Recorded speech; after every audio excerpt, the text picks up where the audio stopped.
स्वागत है दोस्तों आपके चैनल स्पिरिचुअल सनातन संस्कृति में। इस वीडियो में हम भागवत गीता के 6वें अध्याय ध्यान योग को समझाएंगे और ये हमारी सीरीज संपूर्ण भागवत गीता की 7वीं वीडियो है। इस वीडियो में अध्याय के हर श्लोक को बहुत अच्छे से समझाया है। इस वीडियो को पूरा देखें क्योंकि अधूरा ज्ञान बहुत ही ज्यादा हानिकारक है। तो शुरू करते हैं स्वयं श्री कृष्ण की वाणी को। अर्जुन ने अब तक की शिक्षाओं को मनन करते हुए श्री कृष्ण से आगे की जिज्ञासा व्यक्त की। श्री कृष्ण ने योग के बारे में और अधिक गहराई से समझाना शुरू किया, विशेषकर सांख्य योग के बारे में।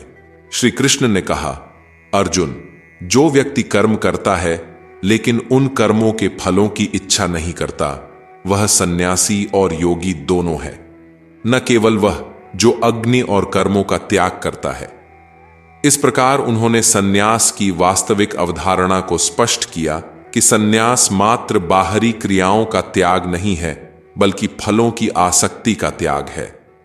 आगे उन्होंने योग की व्याख्या करते हुए कहा, जान लो कि जो कर्मों का संपादन करता है योग के द्वारा, वह योगी है, न कि वह जो मात्र अपने आप को विश्व के कार्यों से अलग कर लेता है।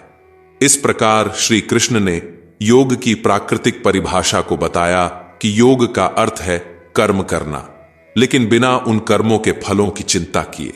इस बीच अर्जुन ध्यान से सुन रहा था। श्री कृष्ण ने आगे कहा, जो पुरुष अपने कर्मों को योग के सिद्धांतों के अनुसार करता है वह सिद्ध हो जाता है। यह समझाते हुए उन्होंने यह भी बताया कि ऐसे योगी का मन शांत रहता है, क्योंकि वह न तो असफलता से दुखी होता है और न ही सफलता से फूला नहीं समाता। अर्जुन इन शिक्षाओं को गहराई से समझने की कोशिश कर रहा था, क्योंकि उसे अब ज्ञात हो चुका था कि वास्तविक योगी वही होता है जो कर्म करते हुए भी उन कर्मों के फलों से उदासीन रहता है। अर्जुन की आंखों में जिज्ञासा और आत्मज्ञान की ललक साफ दिखाई दे रही थी। उसके मन में योगी के वास्तविक स्वरूप को लेकर उत्सुकता और गहराई थी। श्री कृष्ण ने इस अवसर को भुनाते हुए आगे की व्याख्या प्रारंभ की। अर्जुन, श्री कृष्ण ने कहा, एक योगी वह होता है जो अपने आप को संपूर्णतया संयमित कर लेता है। वह अपनी सभी इंद्रियों को नियंत्रण में रखता है और अपने मन को भी उसी प्रकार वश में करता है। उन्होंने आगे बताया कि ऐसा व्यक्ति अपने मन को अपने आत्मा के समान देखता है। वह अपने मन को किसी अन्य की आत्मा के समान देखने की क्षमता रखता है, चाहे वह दोस्त हो या शत्रु। श्री कृष्ण ने समझाया, ऐसा करने पर योगी अपने मन को समत्व में स्थिर करता है। वह न तो अत्यधिक प्रसन्नता में बहता है और न ही दुख में डूबता है। उसकी भावनाएं स्थिर रहती हैं और वह हर परिस्थिति में एक सार रहता है। इस प्रकार श्री कृष्ण ने यह भी बताया कि योगी का जीवन एक उच्चतम संयम और समता का जीवन होता है। वह इस बात की पुष्टि करते हुए आगे बोले, जो व्यक्ति इस प्रकार का जीवन जीता है उसे इस लोक में सबसे श्रेष्ठ योगी माना जाता है।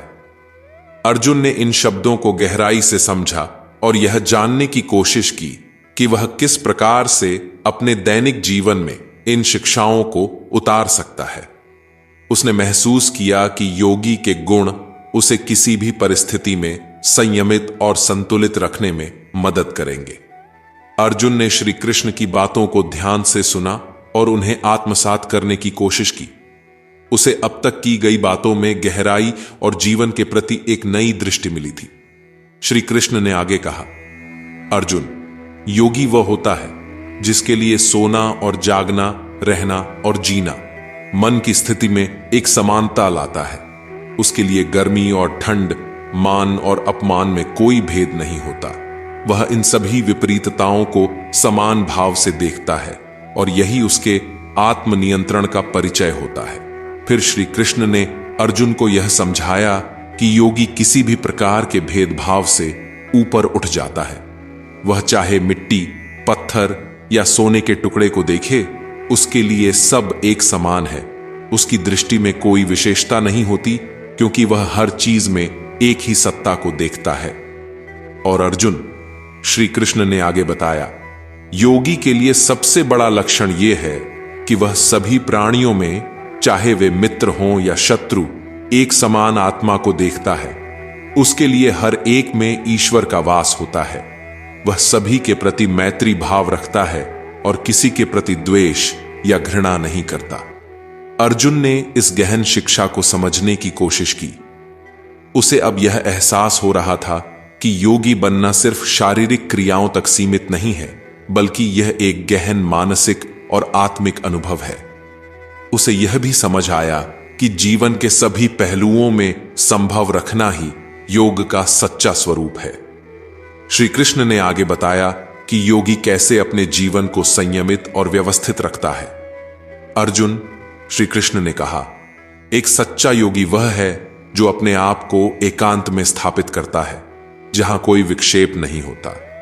वह अपने मन और आत्मा को नियंत्रित करने के लिए उपयुक्त स्थान चुनता है, जो न बहुत ऊंचा हो न ही बहुत नीचा, और जहां वह शुद्ध वायु का अनुभव कर सके। वे आगे बोले, योगी अपने आसन को कुशा घास, हिरण की खाल और वस्त्र से ढककर तैयार करता है।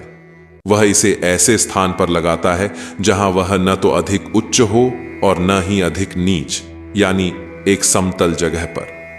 इससे उसके मन की चंचलता कम होती है और ध्यान में स्थिरता आती है। अगर आपने यहां तक वीडियो देख ली है तो हमारे चैनल को सब्सक्राइब जरूर करें। इस तरह श्री कृष्ण ने समझाया, योगी अपने शरीर, मन और आत्मा को नियंत्रण में रखते हुए सभी संवेगों को नियंत्रित करता है। उसकी इंद्रियां जैसे आंखें, कान, नाक और जीभ विषय वासनाओं से मुक्त होती हैं और वह अंतर्मुखी होकर केवल अपने आत्मचिंतन में लीन रहता है। अर्जुन ने इसे सुना और गहराई से सोचा। उसे यह एहसास हुआ कि योग का अभ्यास केवल शारीरिक आसनों तक सीमित नहीं है, बल्कि यह मन और आत्मा के सामंजस्य को प्राप्त करने की एक गहन प्रक्रिया है।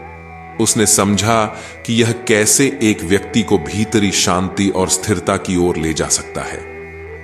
श्री कृष्ण ने योगी की आसन विधि और उसके महत्व का वर्णन करने के बाद अर्जुन के मन में योग के संबंध में और भी गहराई से समझने की जिज्ञासा जगी। श्री कृष्ण ने तब उन्हें योगी के ध्यान की स्थिति और उसके विवरण के बारे में बताया। अर्जुन, श्री कृष्ण ने कहा, योगी अपनी नासिका के समान दिशा में अपनी दृष्टि को स्थिर करता है, जहां उसकी दोनों आंखें नीचे की ओर केंद्रित होती हैं। उसकी दृष्टि न ज्यादा ऊंची होती है और न ही ज्यादा नीची, बल्कि सामने की ओर एकाग्र होती है। वे आगे बोले, यह ध्यान लगाने का तरीका योगी को आंतरिक शांति की ओर ले जाता है। वह अपने चारों ओर के वातावरण से अलग थलग पड़कर अपने मन को सभी प्रकार के भय, क्रोध और इच्छाओं से मुक्त रखता है। योगी, श्री कृष्ण ने समझाया, अपने मन को संयमित करके सभी संकल्पों और विकल्पों से मुक्त होकर शांत चित्त से परमात्मा में स्थित हो जाता है। इस तरह वह योग में स्थित होकर अटूट आनंद की अनुभूति करता है, जिसे सांसारिक बंधनों से मुक्ति कहा जाता है। अर्जुन ने यह सब सुना और महसूस किया कि योग केवल शारीरिक क्रिया नहीं, बल्कि एक गहन आध्यात्मिक यात्रा है। उसने इस बात को समझा कि कैसे एक योगी अपने मन की स्थिरता के माध्यम से समस्त विकारों से ऊपर उठ सकता है और कैसे यह स्थिति उसे सच्ची शांति की ओर ले जाती है। अर्जुन ने योगी के जीवन शैली के बारे में और अधिक जानने की इच्छा प्रकट की। श्री कृष्ण ने तब उसे योगी के दैनिक जीवन की आदर्श दिनचर्या के बारे में बताया। अर्जुन, श्री कृष्ण ने कहा, एक योगी न तो अत्यधिक खाता है और न ही बहुत कम। उसका खान पान संतुलित रहता है। वह न तो अत्यधिक सोता है और न ही विपरीत, यानी बहुत कम सोता है। उसकी नींद भी संयमित होती है। इसी तरह योगी अपनी व्यायाम और आराम के समय को भी संतुलित रखता है। वे आगे समझाते हैं, जिस व्यक्ति के खाने पीने, सोने, जागने और काम करने की आदतें संतुलित होती हैं, वह योग साधना में सुधार कर सकता है। श्री कृष्ण ने योग साधना की गहराई में जाते हुए कहा, जब योगी अपने मन को पूरी तरह से वश में कर लेता है और अपनी इंद्रियों को संयमित कर लेता है, तब वह अपने हृदय में स्थित परमात्मा को साक्षात अनुभव करता है। ऐसे में वह योगी के रूप में अपने आप को स्थिर कर लेता है। इस प्रकार अर्जुन को समझ आया कि योगी का जीवन केवल आसन और प्राणायाम तक सीमित नहीं है, बल्कि यह एक समग्र जीवन शैली है जिसमें दैनिक क्रियाओं का संतुलन बहुत महत्वपूर्ण है। यह जीवन शैली उसे आंतरिक शांति और आत्म साक्षात्कार की ओर ले जाती है। अर्जुन ने ध्यान और आत्मनियंत्रण की महत्वपूर्णता को समझते हुए भगवान श्री कृष्ण से पूछा कि एक ध्यानस्थ योगी की मनस्थिति कैसी होती है। उसके प्रश्न का उत्तर देते हुए श्री कृष्ण ने एक सुंदर उपमा के साथ विवरण दिया।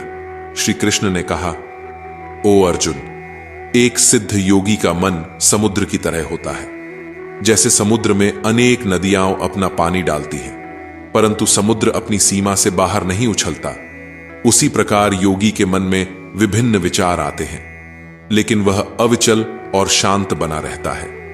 योगी के मन की यह स्थिति उसे इस संसार की चिंताओं से मुक्त कर देती है।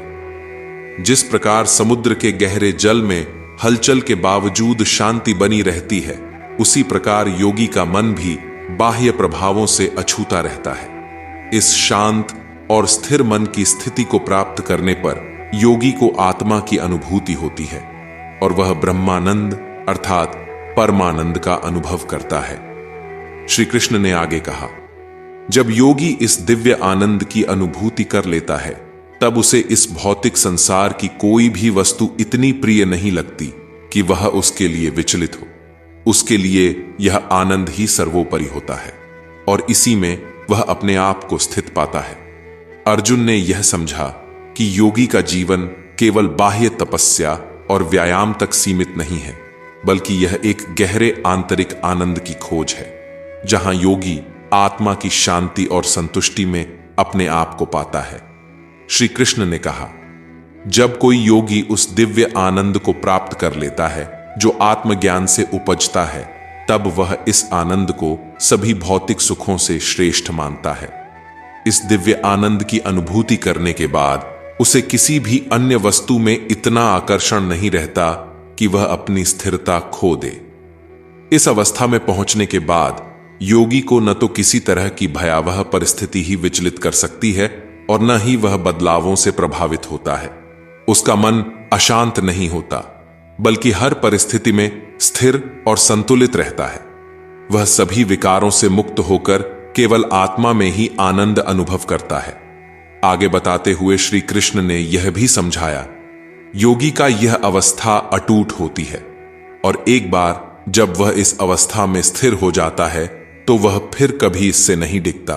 इसीलिए तुम्हें भी चाहिए कि तुम योग के इस मार्ग पर अडिग रहो और अपने ध्यान तथा अभ्यास के द्वारा इस दिव्य आनंद को प्राप्त करो। अर्जुन ने इन शिक्षाओं को ध्यान से सुना और आत्मसात करने का प्रयास किया।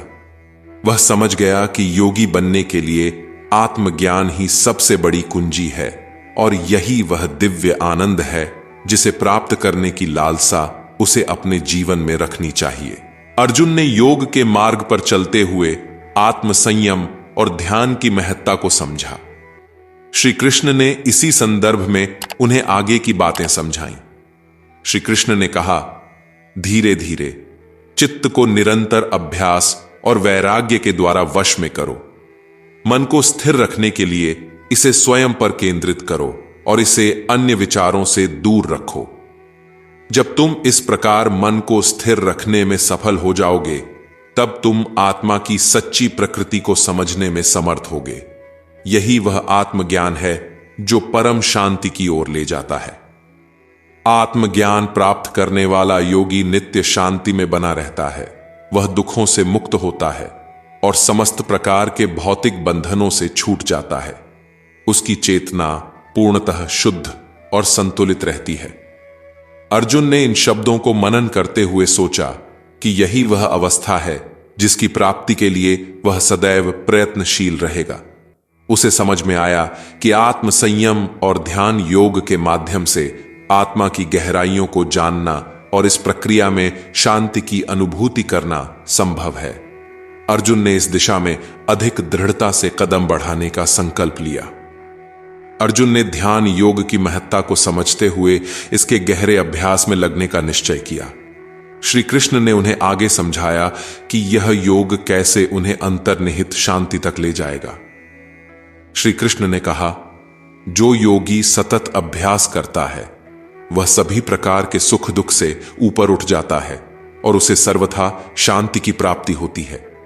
ऐसा योगी जो आत्म संयम में दृढ़ है, उसे परमात्मा में स्थिर रहकर उस परमानंद की अनुभूति होती है जो अवर्णनीय है।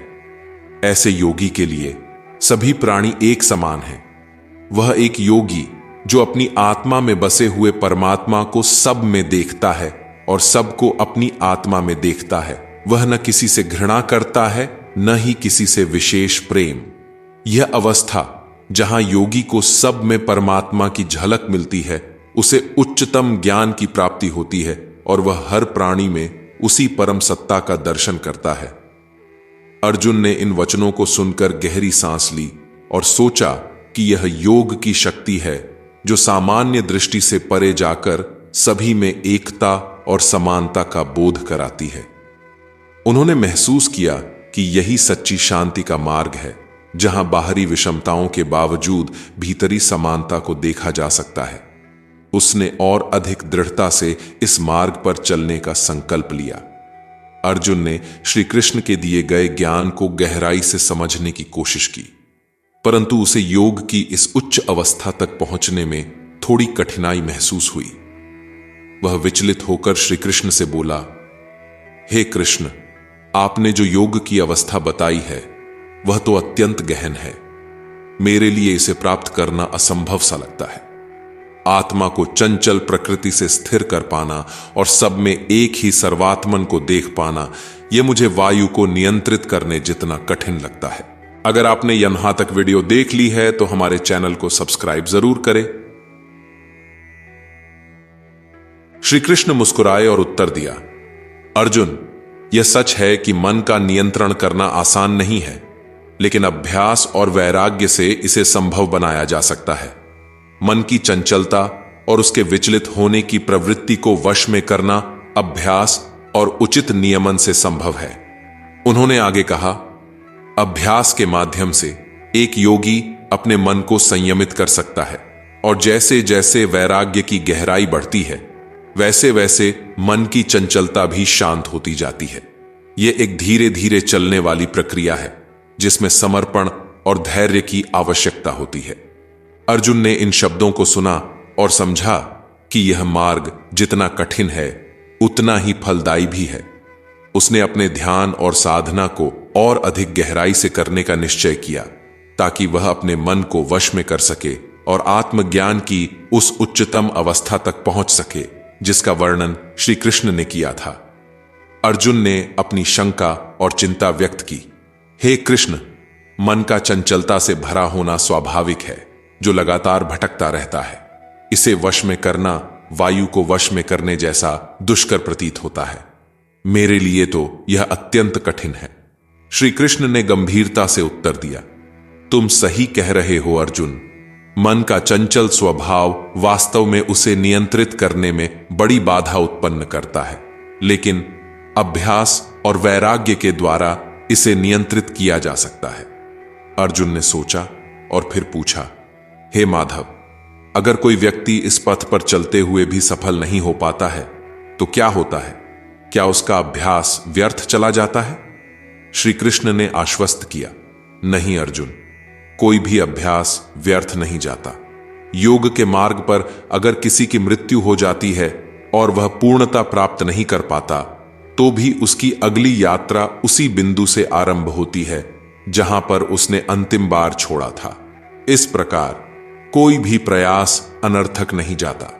यह सुनकर अर्जुन के मन में एक नई आशा और दृढ़ संकल्प का संचार हुआ। उसने अपने अभ्यास को और भी अधिक गंभीरता से आगे बढ़ाने का निश्चय किया। उसे समझ में आया कि यह पथ धैर्य और लगन मांगता है और इसी के साथ ही वह अपनी यात्रा को जारी रखने के लिए तैयार हुआ। अर्जुन ने अपनी चिंता व्यक्त करते हुए पूछा, हे कृष्ण, अगर कोई साधक योग के मार्ग पर चलते हुए न तो पूरी तरह से संसार में सफल हो पाता है और न ही आध्यात्मिक उन्नति में, अगर वह बीच मार्ग में ही विचलित हो जाता है, तो क्या वह विशाल जलाशय के फटे हुए बादल की तरह नष्ट हो जाएगा, जो न तो स्वर्ग प्राप्त कर पाता है न ही वापस धरती पर आ सकता है? श्री कृष्ण ने धीरे से मुस्कुराते हुए उत्तर दिया, हे अर्जुन, न तो यह साधक इस दुनिया में हानि उठाता है और न ही परलोक में। जो कोई भी धर्म के मार्ग पर चलता है वह कभी भी दुख का अनुभव नहीं करता।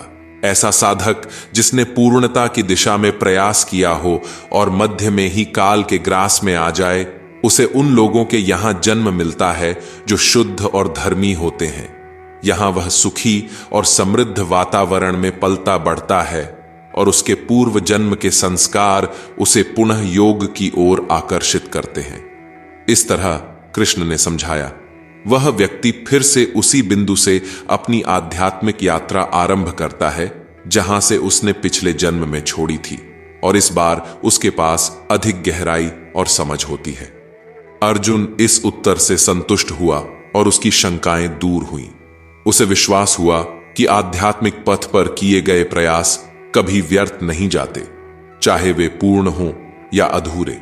यह जानकर वह और भी दृढ़ निश्चयी हुआ कि उसे अपने योग के प्रयास में कोई कमी नहीं आने देनी है और वह भी अपने लक्ष्य की ओर अग्रसर हो सके। अर्जुन की चिंताओं को देखते हुए श्री कृष्ण ने उसे आश्वासन दिया कि कोई भी साधक जो सच्चे दिल से योग के मार्ग पर चलता है, उसके प्रयास व्यर्थ नहीं जाते। श्री कृष्ण ने कहा, हे अर्जुन, जो साधक धार्मिक पथ पर चलने के दौरान भटक जाता है, उसे मरणोपरांत धर्मी और समृद्ध परिवारों में जन्म दिया जाता है, जहां वह अपने पिछले जन्म की साधना को आगे बढ़ा सके। इसके अतिरिक्त उन्होंने आगे कहा, विशेष रूप से योग भ्रष्ट साधक जो बहुत उच्च और गहन साधना में लगे हुए थे, उन्हें ऐसे आर्ष मुनियों के घर में जन्म मिलता है जहां उन्हें यौगिक शिक्षाएं सहज ही प्राप्त हो जाती हैं।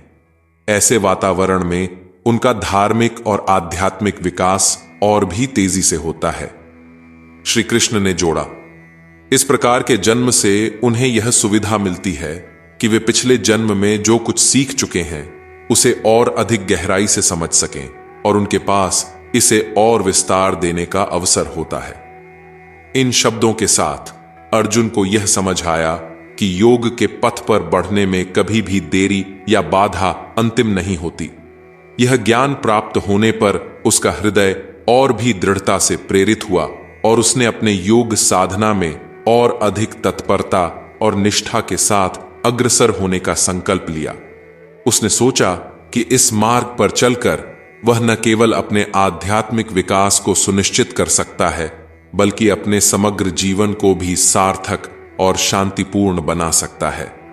यही ज्ञान और यही विश्वास उसे आगे बढ़ाने के लिए प्रेरणा देता रहा। श्री कृष्ण ने अर्जुन के मन में उठ रहे विचारों को समझते हुए आगे कहा, हे पार्थ, ऐसा व्यक्ति जो पिछले जन्म में योगाभ्यास करते हुए भटक गया था, उसे नए जन्म में जो सहज ज्ञान प्राप्त होता है, वह उसे पूर्व की सिद्धियों की ओर अनायास ही खींच ले जाता है। इस ज्ञान के बल पर वह पुनः योग की ओर अग्रसर होता है और पिछले जन्म के अधूरे प्रयासों को पूरा करने की दिशा में बढ़ता है।